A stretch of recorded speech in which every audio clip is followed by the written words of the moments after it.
we're seeing MSPs that are implementing AI internally and helping their customers adopt AI to automate business processes. We're seeing that have a really meaningful impact on MSP valuations.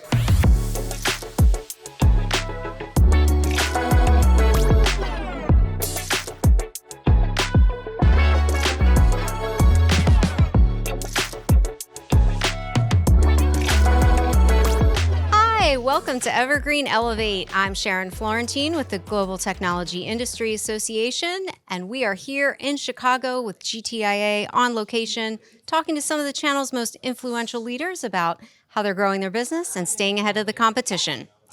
Today, I am joined by Ramsey Sayhoun, the head of M&A at Evergreen. Welcome, Ramsey, and thanks for joining GTIA on location. Yeah, thanks for having me, and thanks for being here. You bet, of course. All right, so what do you want folks at Elevate to take away from the event today? Yeah, I think there are a couple things. I think the first thing is just tactical things that an MSP owner can bring back to their business to create value in their business and grow their business faster, have their business be more profitable. What we're here to do is genuinely help people with that. And I think the second thing is just new connections. We've been very intentional about making this event entirely people that own and operate MSPs. There aren't vendors trying to sell anybody anything here. Like, it's just entirely focused on the MSP business owner. It's been cool to see people having conversations. Like, if you talk to someone here, you're going to talk to somebody who's been in your shoes. So I think those are kind of the two main things. So you're the head of M&A. Yep. What should an MSP, ITSP look for in a potential buyer?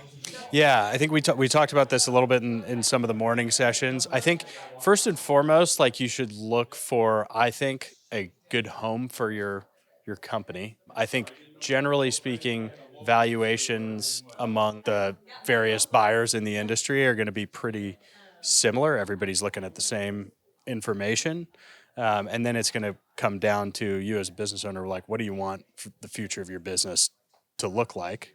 Do you want to be part of a bigger company where, you kind of assume their brand and their way of doing things? Do you want to have autonomy? I think a lot of people jump to the valuation question, and then you get really kind of lost in that, and you forget about, what do you want for the future of your business? The values. Yeah. Instead of the valuation. Right. That's it's well put. Well put. Thank you. Well put. Thank you. So we spoke to you last fall, and Evergreen had done 100 acquisitions. Yep. And now you've added some more since then. What does Evergreen look for in an acquisition target? Yeah. So we've published our criteria. We have kind of a scorecard on certain metrics. So we need to see at least $3 million of revenue, at least $500,000 of EBITDA, a certain amount of recurring revenue, good customer and revenue retention, and then growth. Growth is a big one, because we're making an investment in acquiring a company, and how successful that investment is going to depend on how well the business grows and how profitable it is post us acquiring it. So there are a lot of kind of inputs to that we kind of publish in the scorecard. But growth, happy customers, like, it's really hard to do a good acquisition if your customers and your team aren't satisfied. I that would probably be the one thing I'd highlight, is like that customer and employee retention and satisfaction. Like, if you have that, you can do a lot as far as creating value in the business. If you don't have that, you're kind of fighting an uphill battle, and we'll generally pass on acquiring those types of companies. And what advice would you give to ITSPs who are questioning, maybe, is it the right time to sell? Is it not? How would they decide what the right time to sell looks like? There's a personal element to it, I think, and then there's a market element to it. So the market element is out of your control, right? It's like, what are valuations like? What's the economy like? That stuff is a little bit out of your control. I think as I look at that currently, it's pretty good. I mean, these are the highest valuations we've ever seen for MSPs, and we've been doing this for almost 9 years now. So I think from a market standpoint, it's good, and then it becomes like you personally. And I think that the easiest thing to do is just talk to a couple people. You'll get a sense for like what your business is worth. We do a lot of this where someone will reach out to us and we'll give them a ballpark valuation. And oftentimes they'll find, hey, like that's not where I want to be.